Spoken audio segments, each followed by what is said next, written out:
ఓం నమో వెంకటేశాయ. 2026 ఆంగ్ల సంవత్సరానికి సంబంధించి, అలాగే శ్రీ పరాభవనామ సంవత్సరానికి సంబంధించి సింహరాశి ఫలితాలను తెలుసుకునే ప్రయత్నం చేద్దాము. సింహరాశి అంటే ఆంగ్లములో లియో అని అర్థము. మఖ 1, 2, 3, 4 పాదములు, అలాగే పుబ్బ 1, 2, 3, 4 పాదములు, అలాగే ఉత్తర 1వ పాదము, అలాగే ఆదాయం 5, వ్యయం 5, రాజపూజ్యం 7, అవమానం 7. సో సమాంతరంగా కనిపిస్తూ ఉంది. ఈ సంవత్సరము సింహరాశి వారికి ఉన్నటువంటి పెను సవాలు, పెను సంచలనం ఏమిటంటే అష్టమ శని నడుస్తూ ఉంది. అష్టమ శని ముళ్ళుతోటి సమానము. మనం మామూలుగా తెలంగాణ ప్రాంతంలో అయితే సర్కారు తుమ్మ ముళ్ళు అంటాము, లేదా ఈత ముళ్ళు అంటాము.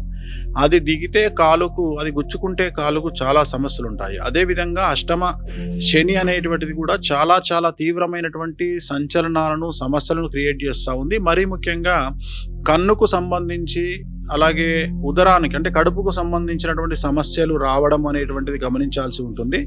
అలాగే తల్లిదండ్రులకు సంబంధించి ఒకళ్ళకి ఆరోగ్యపరమైనటువంటి ఇబ్బందులు ఏర్పడేటువంటి అవకాశం ఉంటుంది. సో మీరు మెట్లెక్కేటప్పుడు, దిగేటప్పుడు కానీ కింద పడి దెబ్బలు తగిలించుకోవడము, కాళ్ళు చేతులు విరగడం లాంటివి జరిగే అవకాశం ఉంది. కుటుంబంలో పెను సంచలనం జరిగేటువంటి అవకాశం ఉంది. ఉద్యోగస్తులకు సంబంధించి, ప్రభుత్వ ఉద్యోగస్తులకు, బ్యూరోక్రాట్లకు సంబంధించి సిబిఐ, ఏసీబీ, ఈడీ కేసులు ఉండేటువంటి అవకాశం కనిపిస్తూ ఉంది. వ్యాపారస్తులకు అయితే ట్యాక్స్ల పరమైనటువంటి ఇబ్బందులు ఉండేటువంటి అవకాశం కనిపిస్తూ ఉంది. విద్యార్థులకు సంబంధించి న్యాయపరమైన ఇబ్బందులు కానీ, లవ్లో ఫెయిల్యూర్స్ కానీ, లవ్లో మోసపోవడం లాంటివి విద్యార్థులకు కనిపిస్తూ ఉన్నాయి. ఉత్తీర్ణత శాతం తగ్గే అవకాశం ఉంది. అలాగే చదువులో వెనుకబాటు కనిపిస్తూ ఉంది. అలాగే ఇతర వ్యసనాల వల్ల, దుర్వ్యసనాల వల్ల సమస్యల బారిన పడేటువంటి అవకాశాలు ఈ సంవత్సరము విద్యార్థులకు కనిపిస్తూ ఉన్నాయి.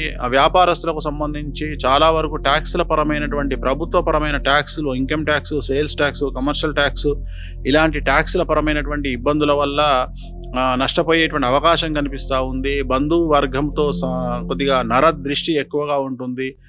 ఇతరులు మీ పట్ల నరదృష్టిగాను, అసూయగాను, జలస్గాను ఫీల్ అయ్యేటువంటి అవకాశాలు కనిపిస్తూ ఉన్నాయి. రైతులకు మాత్రం 2 పంటలు దిగుబడి, రాబడి అనుకూలంగా ఉండబోతూ ఉంది. బ్లూ కలర్ పంటలు అంటే ఉదాహరణ వంకాయలు, మళ్ళా మిర్చి అనేటువంటిది, పత్తి అనేటువంటిది ఈ సంవత్సరం ఎక్కువగా పండేటువంటి అవకాశాలు కనిపిస్తూ ఉన్నాయి. అలాగే రొయ్యలు కానీ, చేపల చెరువులు కానీ, పౌల్ట్రీ రంగంలో వారికి ఈ సంవత్సరం అనుకూలంగా ఉంటుంది. సో వీళ్ళు చాలా అనుకూలమైనటువంటి ఆదాయాన్ని పొందుతారు వాళ్ళ వ్యాపారాల ద్వారా. అలాగే కళాకారులకు సంబంధించి అన్ని రంగాల కళాకారులకు ఈ సంవత్సరం అనుకూలంగా ఉండబోతూ ఉంది. నటులకు కానీ, గాయకులకు కానీ, టీవీ సినిమా రంగం వారికి కానీ, ఏ రంగం తీసుకున్నా కళాకారులకు అనుకూలంగా ఉండబోతూ ఉంది. కాకపోతే ఇంత అనుకూలంగా ఉన్న డబ్బు మాత్రం తక్కువగా కనిపిస్తూ ఉంది. ఇది ఒక విచిత్రమైనటువంటి, అంటే పనులు ఉంటుంది కానీ 10 రూపాయల దగ్గర రూపాయి వస్తుంది. అంటే 10 పనులకు 10 రూపాయలు సంపాదిస్తారు జనరల్గా. ఇంతకు ముందు తీసుకుంటే 1 రూపాయి, 10 రూపాయలు వచ్చే పనికి ఇప్పుడు 1 రూపాయి వస్తుంది. అర్థమైంది కదా? అంటే ఆదాయం అనేది తగ్గుతుంది. పని ఉంటుంది కానీ ఆదాయం తగ్గుతుంది కళాకారులకు. సో మనం ఓవరాల్గా విద్యార్థుల గురించి మాట్లాడుకున్నాము. ఇక రాజకీయ నాయకులకు సంబంధించి ఈ సంవత్సరం చాలా సమస్యలు ఉండబోతూ ఉన్నాయి. ఉన్నటువంటి పదవులను కోల్పోయే అవకాశం కనిపిస్తూ ఉంది. పబ్లిక్లో చెడ్డ పేరు వచ్చే అవకాశం ఉంది. సమాజంలో, పార్టీలో, హైకమాండ్ దగ్గర మీకున్న పరపతి కోల్పోతారు. మిమ్మల్ని చాలా బ్యాడ్గా సమాజం చిత్రీకరిస్తుంది. మరీ ముఖ్యంగా సింహరాశి వారు దేనికి సంబంధించిన వారంటే మీడియా అనేటువంటిది సింహరాశికి సంబంధించి వస్తుంది. మీ అంటే మీడియా. సో గుర్తుంచుకోవాల్సింది ఏంటంటే ఈ సంవత్సరము అష్టమ శని కారణంగా ఆల్రెడీ మనము ఇప్పుడు ఈ 2025లో మనం ఆల్రెడీ చూస్తూ ఉన్నాము. మీడియా సంబంధించి నవ్వుల పాలు, అబాసు పాలు అయిపోయింది. తెలుగు మీడియా మరీ ఘోరంగా, తెలుగు మీడియా అంటేనే ఒక కమెడియన్ స్థాయికి వెళ్ళిపోయినటువంటి సందర్భంలో 2026 మరీ ఘోరంగా ఉండబోతూ ఉంది.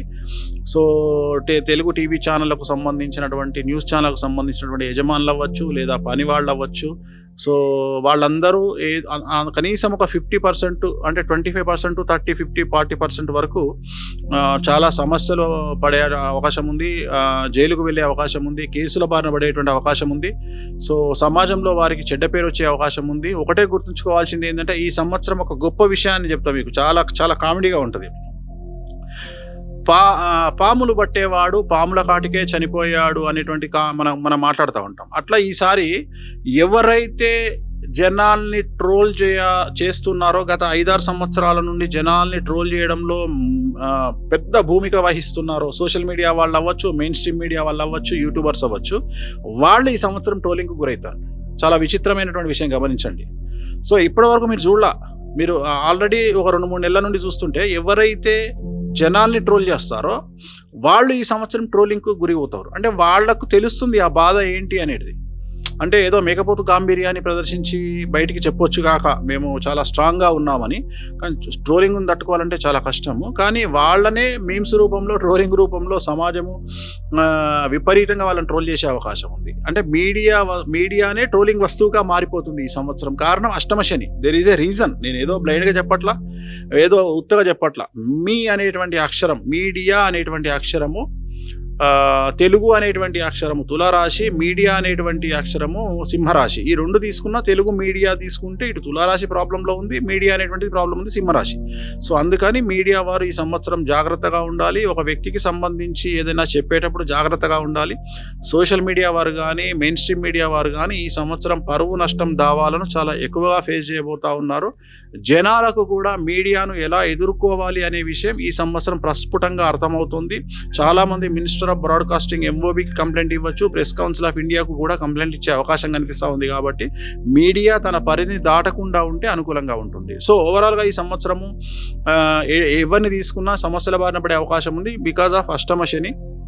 సో శని కారణం చేత సమస్యలు ఉన్నాయి కాబట్టి తిరునల్లార్ శనీశ్వర ఆలయంలో ప్రత్యేకమైన శని పూజ నిర్వహించుకోవడము, వీలైతే బగలాముఖి టెంపుల్, కామాఖ్య బగలాముఖి టెంపుల్లో పూజ నిర్వహించుకోవడము, అలాగే హిమాచల్ ప్రదేశ్ బగలాముఖి టెంపుల్లో పూజ నిర్వహించుకోవడం ద్వారా చాలా వరకు పెద్ద పెద్ద సమస్యల నుండి గట్టెక్కేటువంటి అవకాశాలు ఖచ్చితంగా కనిపిస్తున్నాయి. ఓం నమో వెంకటేశాయ.